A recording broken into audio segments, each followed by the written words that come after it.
Assalamualaikum warahmatullahi wabarakatuh. Jumpa lagi di channel YouTube Ngopi Insight.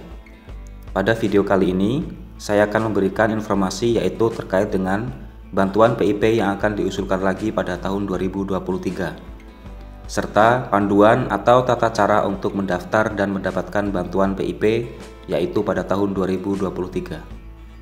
Untuk itu, silakan simak video ini dari awal hingga selesai agar Bapak, Ibu, dan wali peserta didik mendapatkan informasi yang lengkap serta terbaru, yaitu terkait dengan bantuan PIP yang akan dicairkan lagi pada tahun 2023, serta panduan atau tata cara bagaimana untuk mengusulkan serta mendapatkan bantuan PIP tersebut. Seperti yang telah kita ketahui bersama, bahwa program Indonesia Pintar atau PIP itu merupakan program bantuan pendidikan yang diberikan kepada siswa, yaitu mulai dari jenjang SD, SMP, SMA hingga SMK yang ada di seluruh Indonesia dan tentu saja yang memenuhi kriteria. Adapun kriteria bagi penerima bantuan PIP adalah siswa yang mempunyai atau memiliki kartu Indonesia Pintar atau KIP. Kemudian siswa yang tergolong miskin atau kurang mampu, yang dalam hal ini termasuk ke dalam keluarga yang penghasilan ekonominya itu rendah. Di sini untuk PIP pada tahun 2022 bagi siswa yang terdaftar namanya pada SK penerimaan bantuan PIP itu agar bisa segera mencairkan bantuannya melalui bank penyalur.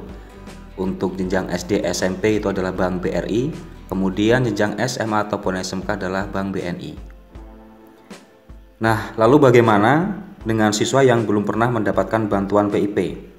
Apakah PIP ini akan dilanjutkan pada tahun 2023?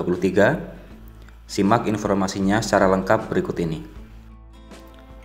Dilansir dari laman resmi Sekretariat Kabinet atau Sekbin, bahwa bantuan PIP akan berlanjut disalurkan lagi pada tahun 2023. Nah, informasi ini disampaikan langsung oleh Menteri Keuangan, yaitu Ibu Sri Mulyani, dalam rapat kerja Badan Anggaran DPR dengan pemerintah pada tanggal 30 Agustus tahun 2022.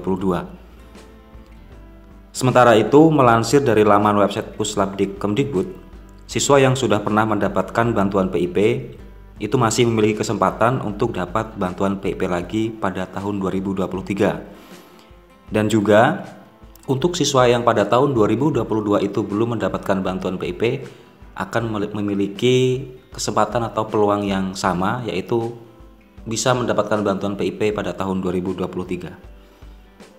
Di sini Menteri Keuangan Ibu Sri Mulyani menjelaskan bahwa ada anggaran pendidikan yaitu pada tahun 2023 yang di dalamnya termasuk untuk penyaluran bantuan PIP.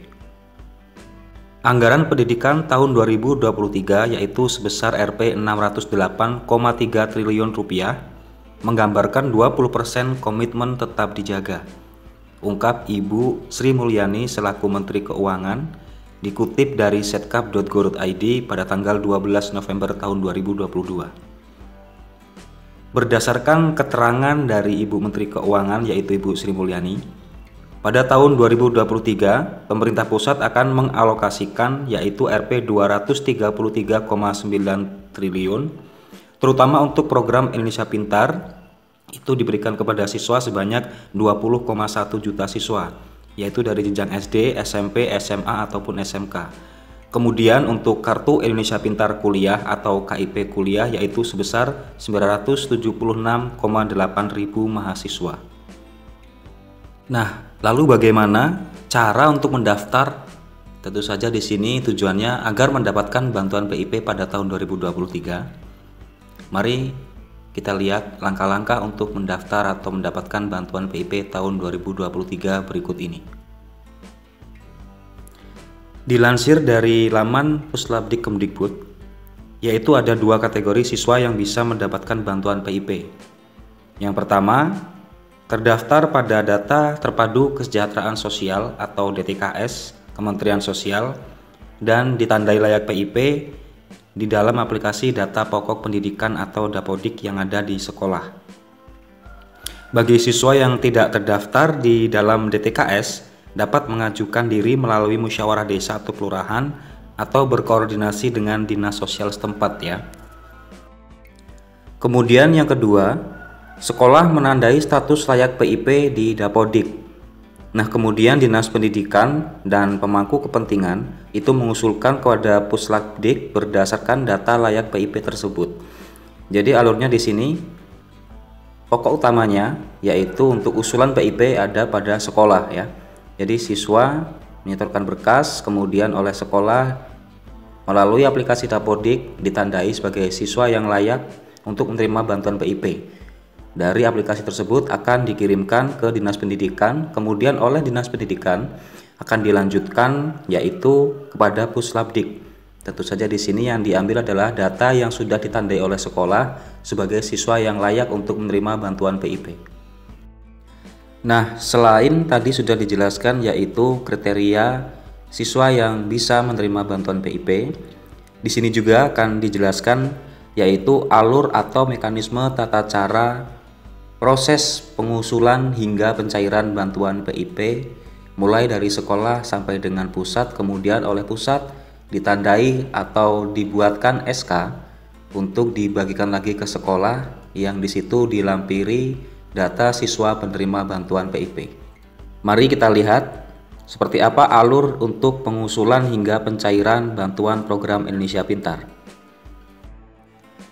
Mengacu pada pendaftaran PIP yang sesuai dengan Juknis, berikut adalah alur atau tata cara daftar bantuan program Indonesia Pintar pada tahun 2023. Yang pertama, yaitu mendaftar melalui sekolah atau lembaga pendidikan dengan membawa berkas persyaratan seperti KIP, kemudian KKS atau SKTM. KIP di sini adalah Kartu Indonesia Pintar, kemudian KKS adalah Kartu Keluarga Sejahtera, dan SKTM adalah Surat Keterangan Tidak Mampu. Jadi apabila siswa tidak memiliki KIP, itu bisa mengusulkan bantuan PIP ke sekolah dengan membawa KKS ataupun SKTM, kurang lebih seperti itu. Kita lanjutkan yang kedua. Setelah sekolah menerima berkas, maka selanjutnya di sini sekolah kemudian menandai status kelayakan peserta didik yang layak untuk mendapatkan PIP di aplikasi Dapodik. Tentu saja tujuannya adalah sebagai calon penerima bantuan PIP. Lalu yang ketiga, selanjutnya Dinas Pendidikan setempat mengusulkan melalui aplikasi pengusulan PIP, dan berdasarkan data hasil verifikasi pada aplikasi inilah Dinas Pendidikan memberikan persetujuan secara tertulis. Jadi melalui sekolah yaitu lewat aplikasi Dapodik akan dikirimkan data atau disinkronkan ya aplikasi tersebut, kemudian oleh Dinas Pendidikan terkait akan diambil data pengiriman dari masing-masing sekolah yang berada di bawah naungannya. Misalkan di kabupaten itu diambil yaitu siswa yang sudah ditandai layak untuk menerima PIP. Nah, kemudian oleh Dinas Pendidikan akan dilanjutkan atau diverifikasi terlebih dahulu, kemudian dibuatkan yang namanya surat pertanggungjawaban mutlak, bahwasanya di situ berisi daftar siswa sebagai calon penerima bantuan PIP. Kita lanjutkan yang poin keempat. Di sini kemudian Dinas Pendidikan menyampaikan daftar peserta calon penerima PIP dari sekolah formal maupun lembaga pendidikan non formal itu ke Direktorat Teknis terkait.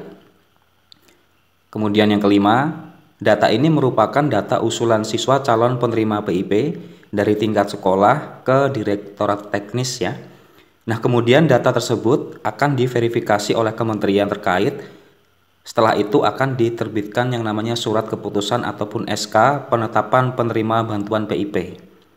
Kemudian yang nomor 6, selanjutnya Dinas Pendidikan setempat mengirimkan atau membagikan surat pemberitahuan tersebut yang dilampiri dengan daftar penerima atau siswa penerima PIP itu ke sekolah atau ke lembaga pendidikan lainnya. Nah, setelah itu barulah sekolah menginformasikan kepada siswa siapa-siapa yang mendapatkan bantuan PIP, yaitu terkait dengan lokasi dan jadwal pelaksanaan pengambilan bantuan program Indonesia Pintar. Jadi alurnya kurang lebih seperti itu. mulai dari sekolah diusulkan lalu ditindaklanjuti oleh Dinas Pendidikan yang kemudian diteruskan ke Direktorat Jenderal terkait, yaitu di kementerian, dilakukan verifikasi, kemudian dikembalikan lagi ke dinas berupa data yang sudah katakanlah data yang sudah fix, yaitu siswa penerima bantuan PIP. Nah, oleh Dinas Pendidikan akan dibagikan yaitu surat edaran ke sekolah-sekolah yang di situ terdapat lampiran data siswa yang pasti mendapatkan bantuan PIP. Baru oleh sekolah akan dikoordinir untuk jadwal dan pelaksanaan pencairan dana bantuan PIP. Kurang lebih seperti ini alurnya. Nah, kemudian selain proses pengusulan yang bisa dilakukan melalui sekolah, sembari menunggu yang namanya cut off atau pengambilan data, yaitu bantuan dari Dapodik, Bapak Ibu atau wali peserta didik juga bisa mengeceknya secara mandiri, yang di sini sudah sering saya jelaskan pada video sebelumnya, yaitu bisa mengeceknya langsung apakah anaknya mendapatkan bantuan PIP atau tidak, yaitu dengan menggunakan atau mengakses laman yaitu website PIP Kemdikbud. Nah, untuk yang dimasukkan datanya pada saat melakukan proses pencarian data penerima PIP yaitu sekarang berubah ya. Kalau yang kemarin atau tahun 2022 ke bawah itu yang digunakan datanya adalah NISN, kemudian tanggal bulan dan tahun lahir, kemudian nama ibu kandung. Mulai tahun 2023 ini untuk mengecek bantuan PIP yang digunakan adalah NISN dan NIK atau nomor induk kependudukan dari siswa. Nah, dari situ bisa dilakukan pengecekan secara mandiri apakah anaknya atau siswa itu sendiri mendapatkan bantuan PIP atau tidak. Jika di situ sudah tertera mendapatkan bantuan PIP baik itu berupa SK nominasi atau SK pemberian, maka tinggal menunggu informasi dari sekolah terkait dengan surat edaran yang di situ tertera nama siswanya pasti mendapatkan bantuan PIP, lalu segera diurus atau diproses ke bank penyalur. Nah, demikianlah informasi terkait dengan bantuan PIP yang akan dicairkan lagi pada tahun 2023 serta panduan tata cara untuk mendaftar agar supaya mendapatkan bantuan PIP. Sekian video pada kali ini. Terima kasih. Wassalamualaikum warahmatullahi wabarakatuh.